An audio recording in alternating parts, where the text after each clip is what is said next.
여러분은 아동학대를 발견한다면 어떻게 하실 건가요? 보건복지부에 따르면 우리나라의 아동학대 사건은 2014년에 1만 건이 넘어 2018년에는 24,604건까지 늘었습니다. 아동복지법 제3조, 제7호에 따르면 아동학대에는 신체학대, 정서학대, 성학대, 방임이 있으며 신체학대는 성인이 아동에게 신체적 손상을 입히거나 신체 손상을 입도록 허용한 모든 행위를 말합니다. 학대 행위로는 직접적으로 때리거나 완력을 사용해 위협하는 행위가 있습니다.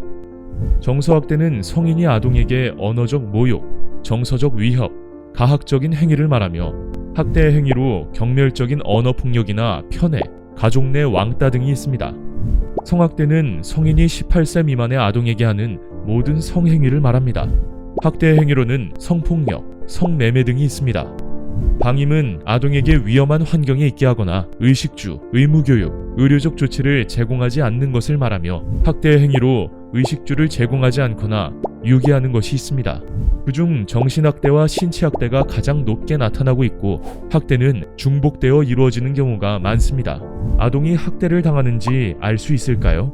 아동학대 피해자에게는 학대 유형에 따라 징후가 나타나게 됩니다. 신체학대를 당했을 경우 신체적 징후는 신체적 상흔이나 화상자국, 귀 상처 등이 나타나고 행동적 징후는 다른 아동이 울 때 공포를 나타내거나 어른과의 접촉을 회피하고 집에 가는 것을 두려워하게 됩니다.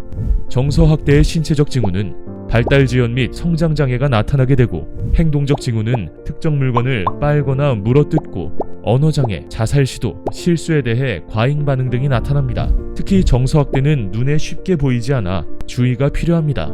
성학대의 신체적 징후는 임신, 아동의 생식기의 증거, 항문 증후 등이 나타납니다. 행동적 징후는 나이에 맞지 않는 성적 행동과 성지식, 수면장애, 파괴적인 행동을 하거나 외상후 스트레스 장애가 나타나게 됩니다. 방임의 신체적 징후는 발달 지연 및 성장 장애, 건강 상태 불량, 비위생적인 신체 상태, 아동에게 악취가 지속적으로 나는 경우이고 행동적 징후는 계절에 맞지 않는 부적절한 옷차림, 비행, 수업 중 졸거나 잦은 결석을 하게 됩니다.